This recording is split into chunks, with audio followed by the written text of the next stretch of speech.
Hey everyone, Steve here once again from Bad Monkey Finger Audio. So as some of you may know, I went a little bit nuts right before the holidays, and I went on a shopping spree whereupon I picked up 3 pairs of used speakers, and I had one of my amplifiers upgraded as well. So I've got a lot of toys to play with over the next little while, and I'll be making videos about all that stuff, which I'll be sharing with you guys along the way. But having said that, I thought I'd talk a little bit about one of my acquisitions, the ADS L730 speakers. Now, before I talk about the speakers themselves, I thought I'd mention something about the company ADS and its affiliation with Braun.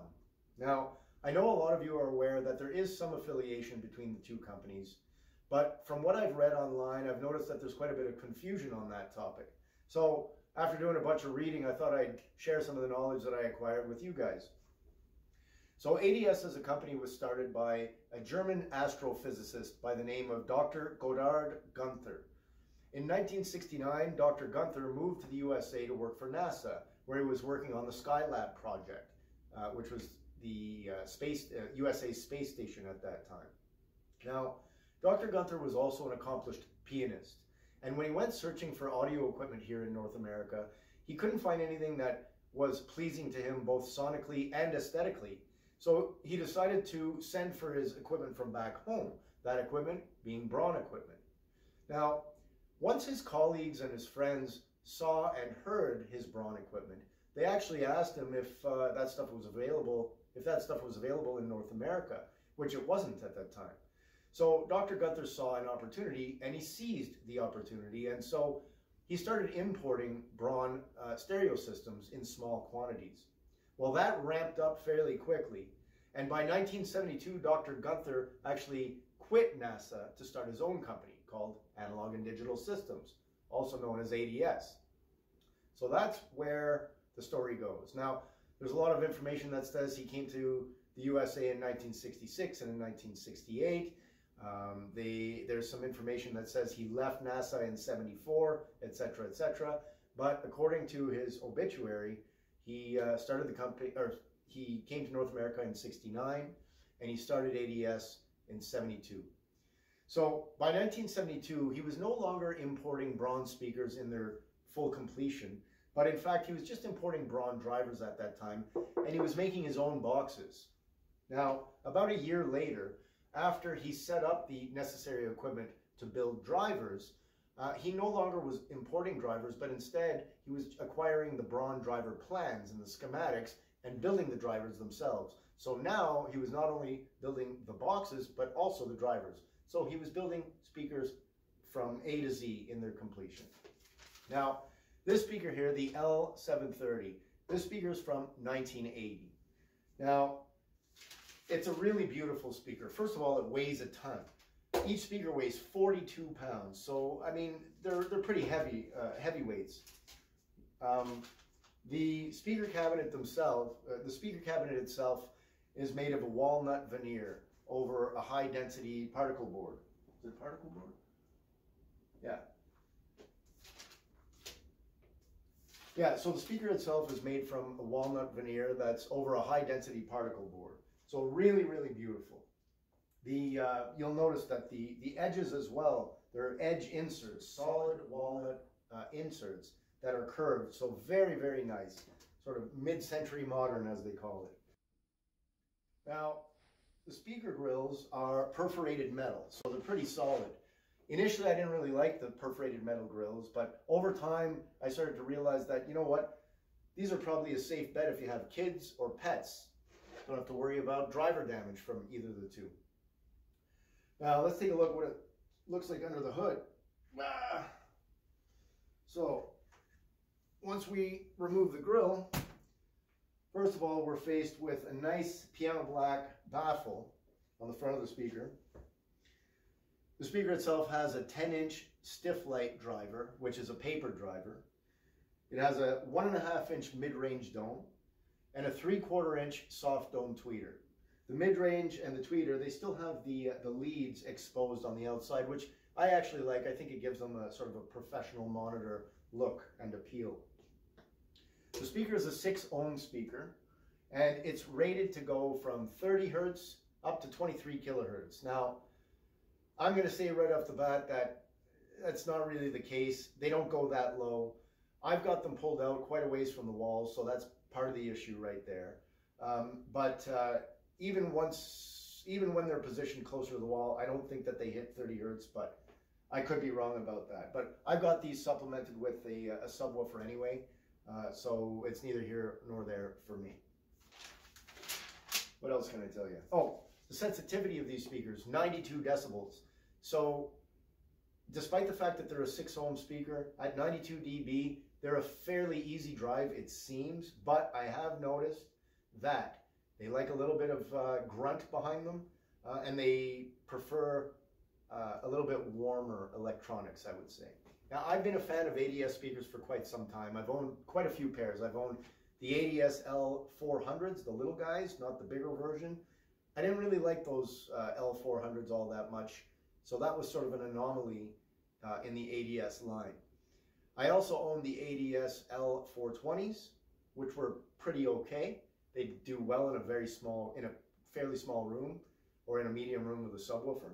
I also own the ADS L470 Mark IIs, or the 470 Mark IIs, and the ADS L572s. Those two speakers, the 472s and the 572s, thumbs up to both of them. Awesome speakers. But I've always wanted to have a 3-way ADS speaker, or a bronze speaker for that matter, with a mid-range dome. Now, I was always looking for a pair of 710s or 810s, the ADS L710s or 810s to try. I did find a pair of Braun L1030s, and I had my eye on those guys for quite some time. But the price was kind of low for what I thought that they should probably sell for. So I was second guessing the purchase. I thought there must be something wrong with them. So I hesitated and hesitated, and these guys were available at the same time. But then at some point I decided that I was going to go ahead and purchase the Braun L1030s. And when I went to the ad, lo and behold, they were gone. They were sold just the previous day. So out the door, that idea went. And so I thought, I'm going to jump on these L730s while I have the opportunity. I didn't want to miss out on these guys too. So I had them delivered to my place by the seller. Perfect, awesome, saved me a bunch of hassle. And here they are. You can also see that the speakers themselves, first of all, they're quite heavy, as I mentioned, at 42 pounds a piece. But they're fairly substantial in size as well. Let me just grab my tape measure. They, let's see here, they have a height of 25.5 inches. They have a depth of what looks like a little bit more than 11.25 inches, excluding the grill. And I'm going to go so far as to say they're 12 inches in depth with the grill on. And their width is 14 1/8 inch. So these are not little guys. Now, I don't have the correct ADS stands for these speakers, and that posed a little bit of a problem for me. The speakers that they're currently sitting on at this time, they're 20-inch stands, which technically are a little bit too high for these speakers. It's a little bit too tall. At my listening position, first of all, is quite high, or it's a little bit higher than average, I would say. So the fact that these are on 20-inch stands is not that big of an issue. I did try them on stands that were about 12 inches in height, with the speakers canted back a little bit. I didn't like the way they sounded that way. To me, yes, there was more bass, but they lost whatever openness that I found that they had on the larger stands. Now, I am going to say that these stands are probably a little bit too high. These are 20 inches, as I said. I also tried the 12s. I suspect that ultimately a pair of 16-inch stands would probably be the best suited for these guys here. But I do like them on the 20-inch stands. Again, considering my seating position is quite high up. Now, I do want to talk a little bit about the mid-range dome. The mid-range dome here is something that I have been wanting to try out for ages and ages. I've been reading about these domes for years. Now, I know that the L710s and the L810s have a 2-inch mid-range dome, and this here has a 1.5-inch mid-range dome. And I haven't heard the 710s or the 810s, but from what I've read, they're quite smooth sounding speakers. Very open and smooth at the same time. These speakers, on the other hand, I'm going to tell you right now, they're a little bit less so. They're a little bit difficult, I'm going to just say. And the reason I say that they're quite difficult is this. Initially, I had the speakers placed too closely together.